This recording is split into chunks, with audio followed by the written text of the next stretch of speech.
Hi, Cookie. Go. Wait.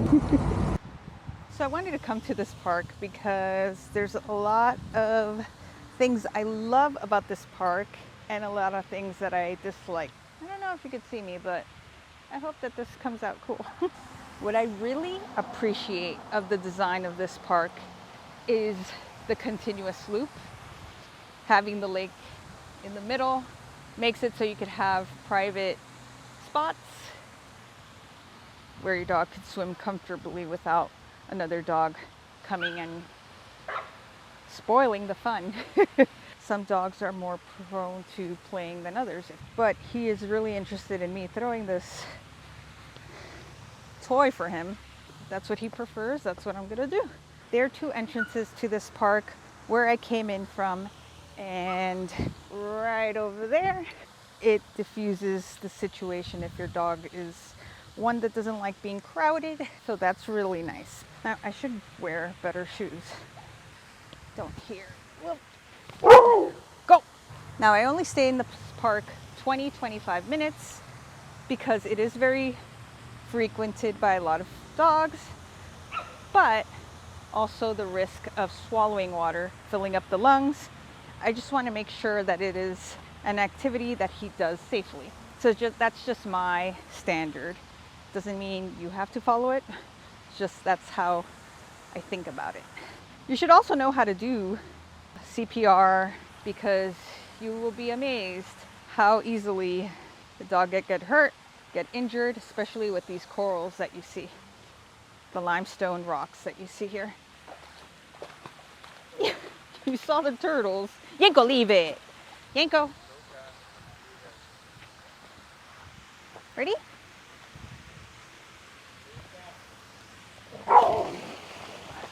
Bring it. Thank you. Come on. Talk about boundaries. Now we're gonna avoid that, the corgis, just because they don't know personal space. And you can see Yanko's pretty friendly, but he does not tolerate dogs that do not understand personal space. Okay, I could have died. Okay. Ready? Go! Good boy. Sliding is pretty typical. Gotta make sure he's all right.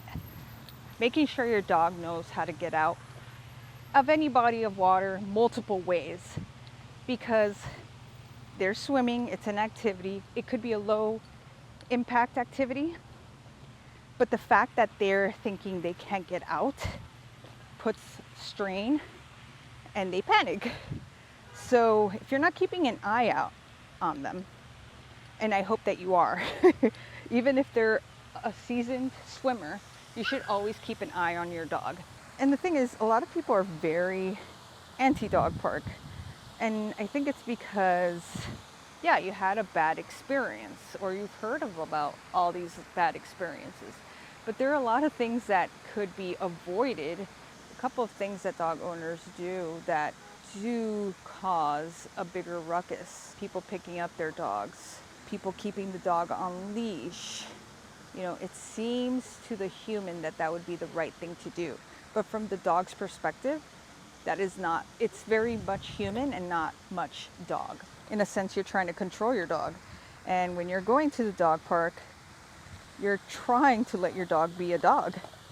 So just consider that when you're trying to do something for your dog. How would your dog see it? Not how you as a human would see it. Toy number 570. Ugh. There's a dead toad that a dog is gonna get. Ugh. I have to do it to protect the dogs. Toads have secretion that is poisonous to dogs. And actually, when your dog gets a toad, the poison that they release from the glands on the top of their bodies go into their gums and cause neurological damage. Have your dog get a toad, make sure you have activated charcoal in hand, start rubbing those gums, removing the fluid that the toad released, and putting activated charcoal so that the charcoal could absorb that toxin. Gimme. Yes, a good boy. Ready?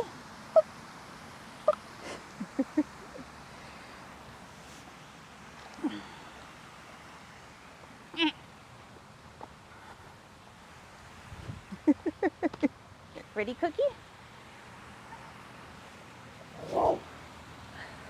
Go get it. I think my alarm should go off soon. Unless I turned it off by mistake, which it's about to go off. We're done. Drop it. Good boy. Come on. So back to the design of dog parks. Sometimes I think that the people that design them, that make the choices, don't have a dog. And I say that because they make choices that don't make any sense. The car parking is over there. The shower is over here. So after I bathe my dog, I have to walk him through that. And you see there's dirt.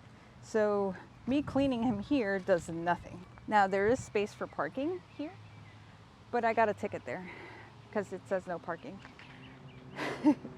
So I think the park could have been designed in a way to optimize the experience, not only for the dog, but also for the dog owner, making it very easy for dog parents to bathe their dog. You know, it's something that you have to do after you go to these types of parks. You're hosing your dog down.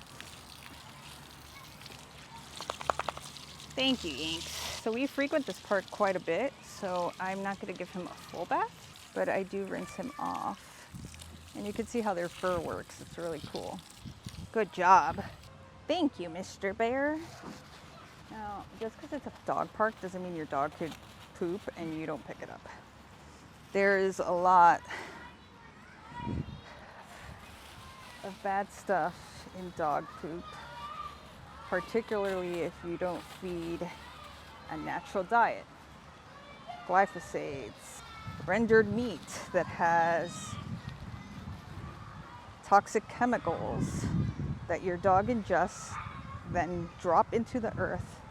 So I try to be as gentle with shared spaces as possible because I want others to enjoy them as much as my dog did. I hope you enjoyed the video. It's the first time I do something like this where I share how I go into a dog park. And some of it is things that like I just do subconsciously without thinking about. And maybe it'll help another dog parent be confident. Don't forget to follow the Combine Dog for more dog wisdom. Good boy. The king of the bears.